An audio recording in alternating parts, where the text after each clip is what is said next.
Well, hello there.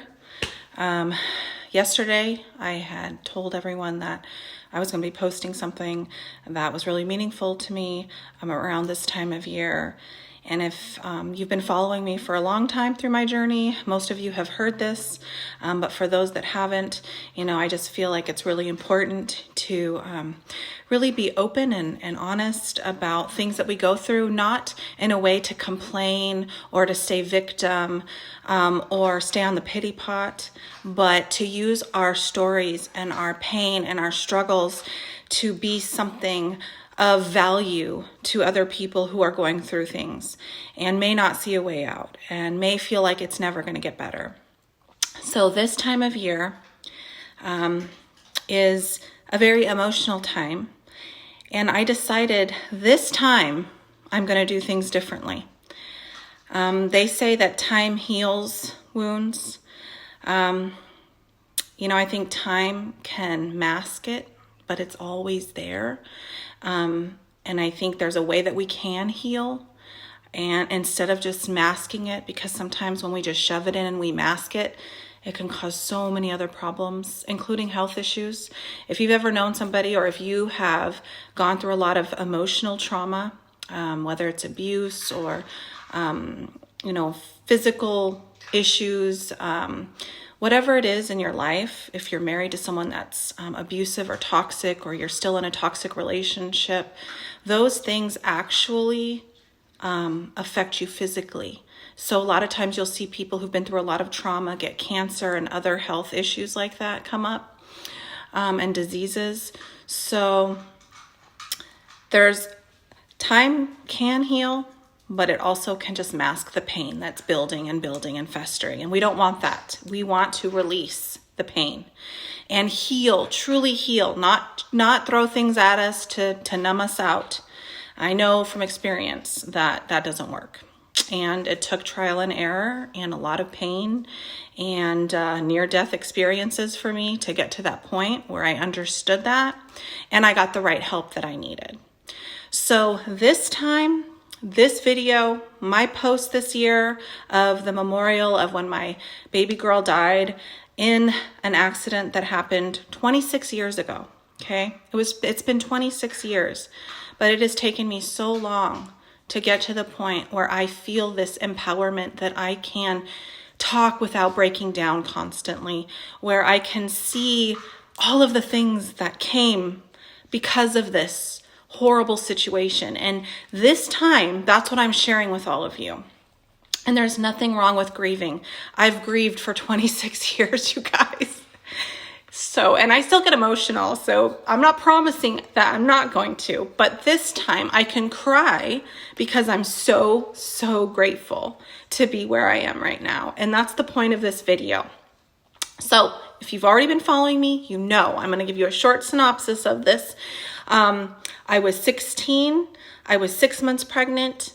The person driving drove way too fast and didn't listen when I begged him to slow down. And next thing I knew, the truck was rolling.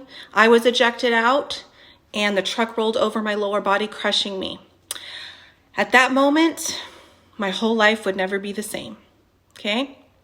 And I'm going to say that even though it seemed like my life was over, it wasn't.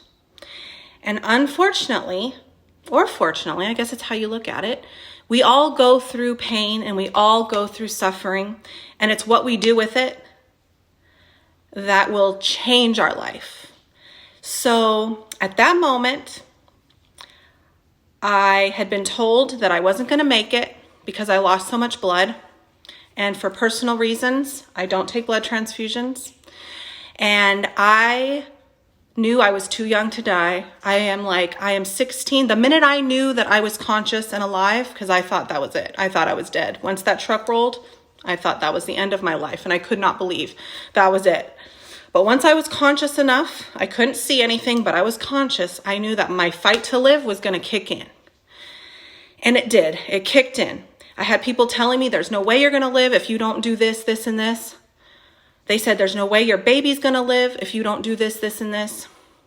And I knew I wasn't going to compromise what I believed in, but I'll tell you what, I wanted to live more than you can imagine. And in my heart, I knew that baby had died because the truck rolled over my lower body, crushing me. And it just felt like every body part was in the wrong place. And at that moment, that fight to live that we all have, we weren't designed to want to die. That is not how it's supposed to be. We were designed to live and never die. And so at that moment, I realized that I could not do it on my own, and that I had made up my mind I was going to live. I was going to live, but I wasn't going to compromise what I believed in. And at that time, it created something that would help me endure so much more in my life. So I'm not going to say that it was a wonderful thing. I'm not going to say that I was fine, because I was not. I went through something that it's hard to fathom unless you go through something like that. I can't even describe what it was like to give birth to a baby that was no longer breathing. I can't describe what it was like to be 16 and told you can't walk again. But what I can tell you is it created a fight in me that I wouldn't trade for anything in the world. It created a relationship with my Creator that I would have never had if I hadn't gone through this. It created an empathy for people who suffer. I wouldn't trade that for anything. It created a fighting spirit inside of me that has gotten me through some of the worst things in my life. And had I not gone through that, I wouldn't be who I am. I wouldn't. Here, I wasn't going to be emotional. But if you know me, you know that's pretty crazy for me not to be emotional. But it took me a long time, you guys. It wasn't just all of a sudden everything's great. It took years and years and years of fighting, years and years of feeling like I couldn't make it and I couldn't go on. But there was someone who wasn't going to let me go. And for that, there are no words, because I felt that I was unworthy. I felt that I could not do this anymore. The doctor said I'd be severely crippled by the time I was 30, because they said I wouldn't walk again. They said I wouldn't have children, but I was determined to prove them wrong. I fought to learn to walk again. I had 2 beautiful children, as you know, Kaylee and Kiara. My reasons for fighting, honestly, through everything, so that I didn't end up 6 feet under. And I never would allow someone else to define what was going to happen in my life. I don't care who you are. You're not going to tell me what I'm going to do or what I'm not going to do. I am going to decide, and I'm going to fight like mad to make sure that these things don't come true. So that led me on a journey. And most of you guys know I'm open about this. I became severely addicted to my opiate pain meds so badly that I overdosed and nearly drowned with my kids there and other people around. Fortunately, other people were around or I would be dead. I overdosed multiple times. I felt like there was no hope for me. I tried everything. I don't want to go on and on about this. I've done my testimonials and I plan to do an updated one. The purpose of this was to show that things can look like they're never going to be okay. I would wake up thinking of that baby. I thought about how trapped I was in my life because there were things I was completely powerless over for 23 years. And I literally felt like I didn't know how I was going to make it, but I put one foot in front of the other. I believe very strongly in prayer. I believe in doing your best to keep a positive viewpoint. But it got to the point where I couldn't do it anymore. I couldn't. My physical pain was deteriorating. I have arthritis. It's degenerative through my whole body, from my neck to my ankles. I learned how to fight. I learned how to find the good. I learned how when I was laying in that hospital bed and bedridden, and all I could do was think about what happened and playing out that tape and seeing that baby and feeling guilty that I didn't hold her because I just wanted it all to go away. But I remember when people would come in my room, I would smile and I would talk to them and I would share things with them that helped me because it helped me be positive. That taught me how to rely on things other than myself and that you can fight through anything. And that's what I learned from that horrible, horrible experience. Fast forward to 7 years ago, I found the right combinations that took away all of these emotional traumas. Like they weren't forefront in my mind, like for so many years, I could cry at the drop of a hat because everything was like this. And once I found the right combinations for my brain, it was like it put in the right compartments that it belonged in instead of being like this all the time. It helped me to where I could stop drinking. So I didn't feel like I had to numb out. It was a miracle for me, like honestly. And that's why I do what I do. You guys see my posts about Soul Naturals. It's because I can never express what this has done for my life. When you go from someone who's in constant pain, emotional turmoil, these traumas just never go away, and you're dealing with addiction, and you feel like a piece of crap because you can't stop. And then all of a sudden, you feel like you don't need to numb out anymore. Like that is the most beautiful feeling in the world because my whole life was a desire to numb out from. And every year, this date was so traumatizing to me. And the last 4 years, I've really been able to heal. Every year, it's gotten easier. Every year, the pain is less. And I'm so grateful for that.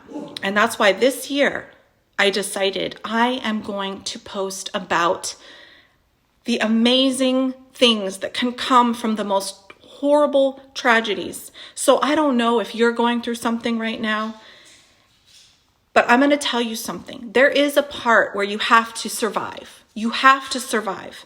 And I think I've gotten into that mode of survival. So even now, after the last 4 years, my life has changed 4 years ago. I don't have to be in the survival mode. So it's been hard for me to come out of it. But little by little by little, I'm healing. And I'm trying to shift. Oh my gosh.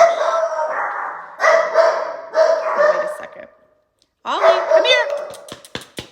I was afraid they were going to do this. Come here, Ollie. Come here. Come here. Come here. They're my guard dogs. Oh my gosh. Good boy. Good girl. Okay, chill out. Chill out. Oh, and of course they threw me off. I'm trying to think of what I was even saying. Okay. But anyways, so this time it's different. I am healing. I am not in survival mode. Every year it's getting easier. And I wanted this to be something that helped someone know that no matter what you're going through, yes, you might just have to survive, but you don't have to survive forever. But you've got to fight, fight, fight. You are not alone. I think about my life and I think about what could have been, and I think about what it's like now, and I cry. I cry because I can't express my gratitude enough for where my life is now. And I'm grateful. Like now I can look back and I can say, you know what?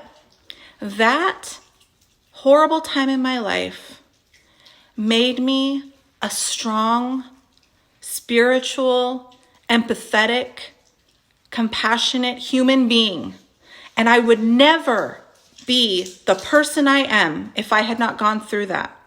Do I wish that on anyone? Heck no, I don't. But I will tell you, the things we go through in our life mold us, they refine us, they shape us into who we are. And if we choose to allow that to help us to be better, to make a difference for other people, it is all worth it. So I wanted to share this. I wanted to share hope. I wanted to share inspiration.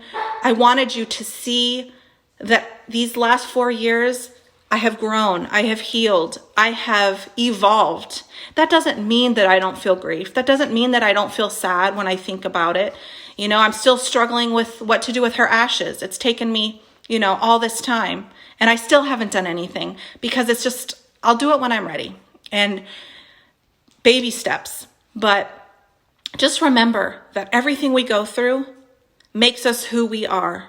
And we need to love each other and we need to support each other. We don't know what people are going through.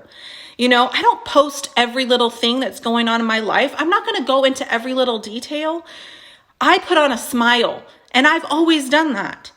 And other people, you know, might be putting on a smile, but you don't know what they're going through. So let's love each other. Let's help each other. Let's look for the good in each other. And remember, whatever we go through, there is something beautiful that's going to come of it. So thank you for tuning in.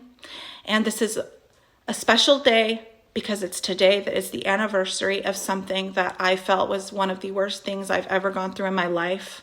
But I'm telling you, sometimes the worst things create the most beautiful things. So thank you. I love you, and make it an amazing, amazing day.